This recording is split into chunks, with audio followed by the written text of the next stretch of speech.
In this video, I'm going to rip out the headliner, I'm going to install the mat, and we're going to do a sound deadening comparison. I've already done a pre-work check. I was on the highway at 65 miles per hour, between 69 and 70 decibels, which is pretty quiet. But let's see if we can get 1 or 2 decibels out of that with the mat. So let's get started. Removing the headliner is the difficult part of this project. There are wiring harnesses attached to the headliner on both the driver and passenger sides.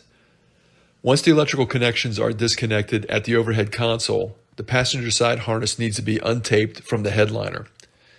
The tape on the driver's side and the wiring harness can be left intact. After removing the trim at the back of the vehicle, the harness on the driver's side needs to be disconnected and the passenger side can be left intact and pulled aside as the headliner is removed. A little bit of surgery to get this headliner out. You got to take the sun visors, this assembly here out, the center console, hand grips, the side B pillars out. So I'm going to do all that. You got to be careful because there's airbag in here. You can see the little symbol right here. So it has side airbag curtains in it, and to make sure that that doesn't deploy, I'm going to go ahead and disconnect the battery for about 10 minutes and then start pulling things apart. Starting with the A pillar, it's a little difficult to get it out, and I'm actually not going to pull it all the way. You can see there's a strap here. If I can show it behind, you can see that little black tab in the center. I think when the airbag deploys, that keeps this from blowing in your face and causing injury. So the airbag will push it out, it will deploy, or the airbag curtain. So I'm not going to take this off. You can see I've got clearance to get the headliner out. So I'm only going to pull the A pillars off, similar to this. I had to pull it up and away from the dash here to pull it out and get my clearance. One Phillips head screw holds the sun visor in, and all you have to do is disconnect the electrical connection and you have that out of the way. And then here you've got 2 tabs you got to push in, 1 on each side. Once you push those in, this will come out. Here's a better look at the sun visor clip. You just push these 2 tabs in and it pulls straight out. Looks like the overhead console comes out with 2 screws right there where the glass holder is. 2 screws removed, you just pull it straight down, and then the electrical connections, 3 of them, are real easy to pull out. You just push a tab in and they pull straight out. Taking the handholds out is a little more difficult because you have to gently pry these caps off from both sides to pull it straight out. And if you're too aggressive, you will break that clip. So pry a little bit one side, pry a little bit the other side, and it should start to pull straight out.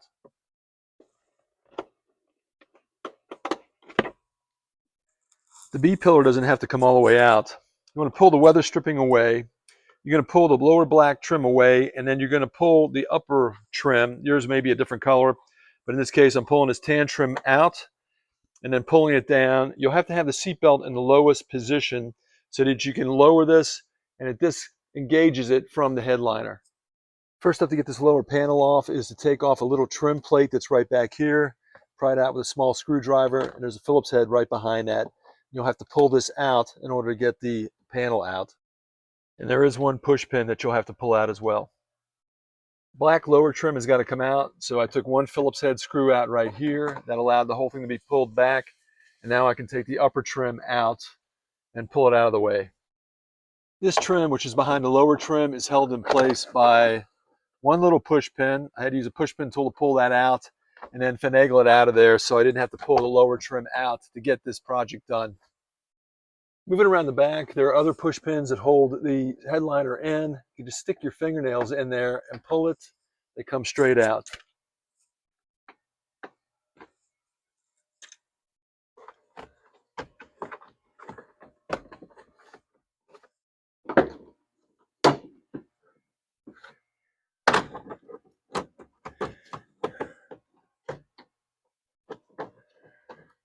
One electrical connector you'll need to remove for the speaker on this upper panel. Last item to get out is this trim, which is for the sunroof. If you have a sunroof, it sandwiches it up against that opening. You just pull it out and it's very flexible. It should be very easy to get back in. I went too far disconnecting the wiring harness on the passenger side of the vehicle. As I mentioned earlier in the video, the passenger side wiring harness only needs to be untaped from the headliner to remove the headliner. And there was another electrical connection over here that plugs into that module back there. Let's see if I can show it right there.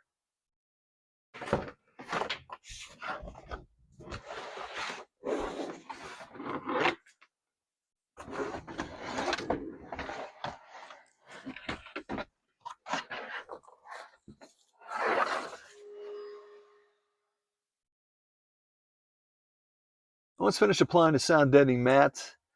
I'm cutting pieces to fit within the structure here, and then I'm using a roller. I'll link all these things in the description to make sure that it's properly adhered.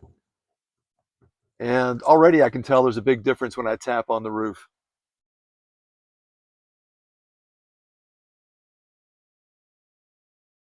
Before reinstalling the headliner, I want to install the upgraded rear view mirror that has Homelink and auto dimming mirrors. In order to get the auto dimming mirror function, I need to tap into the backup or the reverse lights. And it turns out that the only place I can get to that is back here, where it makes it simple enough to tap into the wire, run it along the headliner, above the headliner, to the center of the windshield up here where the mirror is going to be located. So I've been doing some research, and it's been a little more difficult to find some accurate information, but I was able to confirm that this harness right here that is located right up in this area, you can see I pulled it out, is the harness that supplies the tail lights or the backup lights in the hatch. And what I did is I pushed a pin through here. I'm going to tap into this, and I'm confirming now that I've got 11, 12 volts there. Got a ground right here as well. So I'm going to snip this, I'm going to tap into it and run that signal wire all the way up to the mirror so that the mirror turns its auto dimming function off when you're going in reverse, so you can see out the mirror when you're backing up. Here's a better look at what I'm dealing with. You can see the harness comes up here from both sides. This side has the ground for the backup mirrors right here. Let me zoom in on that for you. So this is the ground. And then this goes to two bulbs in the tailgate. And this is the supply to the reverse lamp. It's a white wire with a black stripe. You need to confirm that. What I did is I popped that little hatch panel off up there, and I checked that bulb, and you can see the two wires coming off it, and that's how I confirmed what wires were the right ones to tap into coming through this main harness. And then I'll clean all this up, of course, after I'm finished and reinstall it so it looks like it's factory. Wire spliced in, needs to be run to the front of the vehicle. I've taped it all up, and it's nice and secure back where it belongs. And if it wasn't for the red, it would look completely factory. Let's take a look at the rear view mirrors. So here's the old one, and you can see that it's actually having some problems with some delamination, or the silver. It's having a problem behind the piece of glass. So this one's going bad. You got the manual dimming function here, so it's a good thing we're replacing that. And here's the new one with 3 Homelink buttons. It's got the sensors for auto dimming, on and off for auto dimming. And here you can see the wiring harness that I'll probably talk about a few times in here. But one of these wires is the trigger wire from the backup light, your rear backing up lights. And when you put your vehicle in reverse, turns on the rear view light, that triggers the auto dimming function to defeat itself. And then you can see more clearly through the rear view mirror when you're backing up. Now, these are real easy to take off and put on. There's a T20 Torx screw right here, and you'll just loosen that up and gently remove it from the windshield. I pulled it off. Probably shouldn't have done that damage, but it was a junk car. And then it's ready to go back in, slide right onto the pad that's on the mirror or on the windshield. Now, if you get one of these, you want to make sure you get all the components, like this nice trim kit that goes with it. It goes around that to hide the ugliness of the mounting point, and also the wires. The wires will slip through the hole, and it'll make it look real nice when it's installed. Backup light trigger wire has been run all the way up front, keeping it away from the airbag system. I'm going to tape it to make sure it's sturdy, steady up in place. And what I needed now was a place for the ground. Here are the 4 wires coming off the mirror. So this is the one that goes to the trigger wire. I'm going to put an inline fuse in that, 1 amp. And then this is the ground. I'm going to tap into that lug right there. And then these 2 are the hot wires. One is for the Homelink that should be switched, or I want it switched. And then the other one is for the auto dimming. So I'm going to tap that into this wire right here. Now this is the connector that goes to the power moonroof. And I figured out that this is switched power. I'm going to do the same thing before. I'm going to cut it. I'm going to splice in there the power wire right here. I'm gonna just run a short jumper over to this. This won't affect the performance of this at all. This is all super low amperage. And then I can start to reassemble everything. Tapping in for power is done, reconnected. I've connected the ground and the power to the Homelink and to the auto dimming function on the mirror. The only thing left to connect, but I need an inline fuse to do that, is the trigger that defeats the auto dimming when the vehicle is put in reverse. Let's wrap this up with results and final thoughts.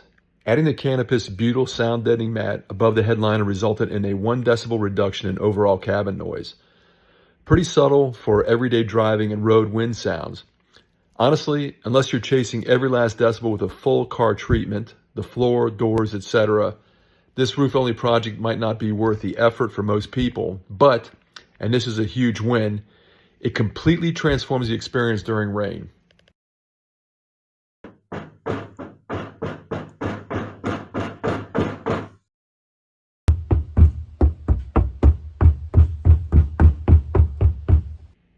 No more of that annoying drumming when rain hits the roof. It's a night and day difference. If you hate that loud overhead roar on rainy drives, the effort is definitely worth it. The rear view mirror with Homelink and automatic dimming is a really nice addition to this vehicle. You can find these in the junkyard. What I found is that a lot of the later model Mazdas are transferable between all of their vehicles. If you're looking for more serious sound reduction, apply the CANOPUS 80mm butyl mat to the floor and inside the doors. Thanks for watching. If you found this helpful, please like and subscribe. And if you're looking for more Mazda mods, comment below or check out the playlist in the description, and I'll see you next time on Driving Intelligence.